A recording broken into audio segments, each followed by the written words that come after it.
Yeah, and I'm with you guys on that. Well, John, speaking of John coming in talking more about some of the players that could potentially be cut. Sports Illustrated has a player that they believe could be on cut watch for training camp, and that is Mr. Levi Onwuzurike. And John Macaroon was actually the person who contributed to this. So shout out to him. But yeah, he writes here, Levi Onwuzurike, the Lions got deeper on the defensive line, so there will be battles for the final spots. Onwuzurike has battled injuries throughout his career and must show consistency in order to remain on the roster. While he did have a productive spring, the former second-round pick is looking to get his career back on track. Guys, we're going to watch the Levi Onwuzurike show when we go to training camp. I hope you guys know that. The Levi Onwuzurike show. You're giving him his own show now? He's got his own show? No, I don't think so. We're going to see Levi Onwuzurike compete for a Detroit Lions roster spot because I think he's been safe off the fact that they invested a lot considering it's a second-round pick, and you got to see what that potential is coming out to. But that potential seems like it's coming out to a whole lot of nothing right now. And you see how Broderick's been looking. I mean, Levi was thought to be a run-stopping defensive tackle. You have DJ Reader. They just drafted Mekhi Wingo, who, yeah, he's a tweener, but he's good at stopping the run. You got now the potential emergence of Broderick Martin. Levi, they're trying to put him out there as a tweener on the edge. He's not built like that. That is not his game, especially if you're going to be a tweener. You got to be able to bend down a little bit, kind of like that James Houston. Not dramatic, obviously, but the more closer to the edge you go, the more you got to be able to bend and be athletic, and Levi is not that guy. I think he's in a bad position. I think if he gets cut, he'll land on another roster because I think he does have some upside in teams that are more in need of a guy that they could potentially develop. I think if you look at like the Giants, like put him at the back end. If Dexter Lawrence goes down, okay, there's a guy that you could potentially have there.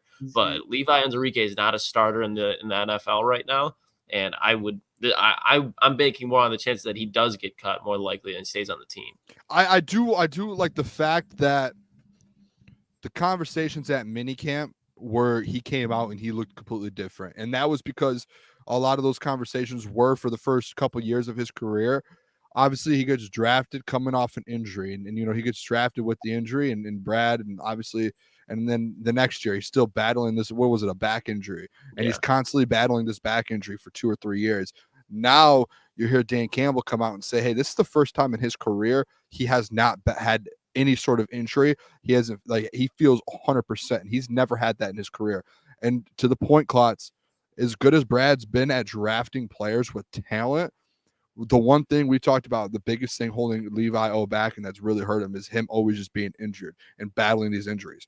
To where if he's fully healthy, maybe we actually do see the talent come out. And maybe that's where we actually get to see what Brad got to, the player that he evaluated and drafted. Now we're actually get to see that. And out of the mini camp, like they said, he had a really good mini camp. So obviously they kept saying you have to see the pads, see the pads. All right, well, when we see the pads, hopefully that translates. But maybe we obviously he's not going to be your one of your best options. But dude, give us 3 or 4 sacks. Give us something. If he goes out there and gets 3 sacks this year, I'm happy. All right, there we go. There we go. Yeah, that would be. There we go. I'd put a huge wager on it. That's plus 16,000. I'm not sitting here saying it's happening, but I would love for him to go out there and do that. Maybe this is the first time we get to see this man fully healthy and he's able to go out there and produce. Maybe there's something to it. See that man on the waiver wire. Hey, watch out, Klotzy. Hey, he comes in there. He's making plays. That's what he's doing. Again, happy to be wrong. I love when you say I'm very happy to be wrong. It could be. It's like me with bets. Even though I'd be a little upset. I'd be a little upset if I'm wrong, but also, hey, if he's really good, we all benefit. So can you kind of? I didn't know if you want to speak more on Levi, but can you kind of pull that article back up? Because I was perusing some of the other cut candidates that were going around for the other teams and seeing if there was a couple fits, and I was intrigued to get some of your opinions on them. I like this one a lot, and I know Booner will like this one a lot, and that is Robert Woods. I hate it. Robert Woods, I like it. Cut candidate. They just signed Quintez Cephas. Huh? Hey, he's living off the lore of the catch. Love that catch. Hey, that's your guy, Klotz. Oh my god. Oh no! Rumors, I don't like the name that's under him. I don't like who the Colts are, but we're not going to talk about Alley Cox. I do think if Robert Woods gets cut, I think Brad Holmes will look to sign Robert Woods. I agree with that. The Jared Goff connection. You just have Jared Goff call Robert Woods and say, "Hey, Like, hey, you want to come play for our Super Bowl this year? And he's, yep, I'm there. And you have, like, even if he makes the team or not, you have competition now back there again instantly. Let me ask you guys this, because you have Robert Woods, and I'm definitely not opposed to Robert Woods. But you look at where the Lions have a need at the wide receiver position. I think it's on the outside. And Jeff, scroll up to the Carolina Panthers and the New York Jets. Do either of these two intrigue you guys? The Panthers is definitely like it's a little bit more risky, but I see where it could be intriguing. Terrence Marshall Jr. out of LSU. Obviously, he wasn't the Justin Jefferson or Jamar Chase, but he's a guy that won in college. He's a guy that's big, X type of build, but he's been very inconsistent. They brought in Jonathan Mingo last year, X. They brought in Xavier Legette. They got Deontay Johnson down there now. So Terrence Marshall could be on the waiver wire. Would that pique the interest of either of you two? I'm intrigued. I like the X build. I remember him in LSU. Wasn't he a he was kind of like a burner, right? He had big, fast, deep. He was more so like it's not like he was slow, but he's more like a big body, physical, like jump ball type of guy.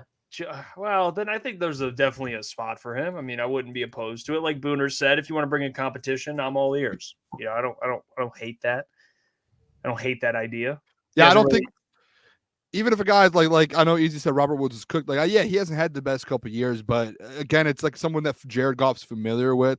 You're not looking for, and to Klotz's point, like you're just looking for a guy to come in and compete. He may or may not make the team. Just compete. Go out there and make Antoine Green better. Like push him to get to his ceiling. Same with DPJ. All right, and then the last one. This is my favorite one that on the list is go down to the Jets. And this is one that I think he's played in this division before. As far as we talk about the X, I think he's similar to that. But Allen Lazard? Yeah. Allen Lazard is the candidate. No way. Yeah. I would take Allen Lazard. I like Allen Lazard. I was a fan of him on Green Bay. I'm being honest. Allen Lazard would be a nice little pickup too. Because he can block his ass off too. That's how he kept his job with the Packers for so long when he wasn't catching touchdowns. Is he just block his ass off for him? So I think that's a perfect fit. Talk about going into Lambeau, winning a big division game. I think Allen Lazard knows what that's all about, and I think he'd like to get a little revenge on the Packers as well too. I don't hate it either. I mean, Allen Lazard is interesting. He's a you think they'd keep him because Aaron, but they also have. I mean, they're right here. He doesn't offer much special teams versatility. And they have Jason Brownlee. Hey, we like Jason Brownlee, Jeff. I do. We do. Yep. Guys making plays. He can make plays. No doubt about it. But shout out Mike, too. Just gifted 5 people. Shout out. So, Big also, shout out to Sarah, became a member for 4 more months. So, Sarah's back. So, Sarah, we appreciate you for that. Welcome back. The season's getting started now. Training camp, baby. Let's go.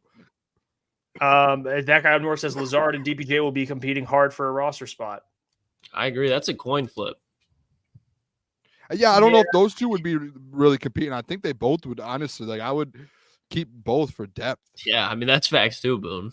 Why wouldn't you? Like, if there's a way you can keep them both on the roster. Antoine, I don't know how many receivers typically get capped. I guess it depends on what your roster. 6 or 7.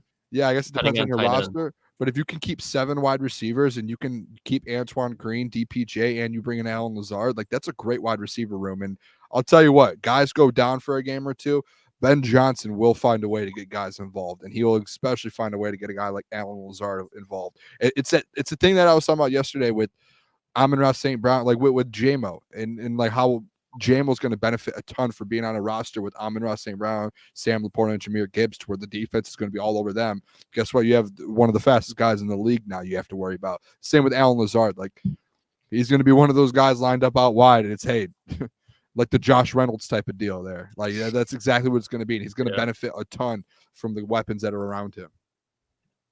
Yeah, I think whatever receiver you bring in, it's what Klotz always brings up on the show. It's like they're competing for like a 4 spot. I mean, so it's like their depth, which you need, which isn't bad. Mm-hmm. I don't hate depth at all, but you don't need like pressure for them to be like magnificent. You know, like Allen Lazard, just play a role. You know, just play a role, block your ass off.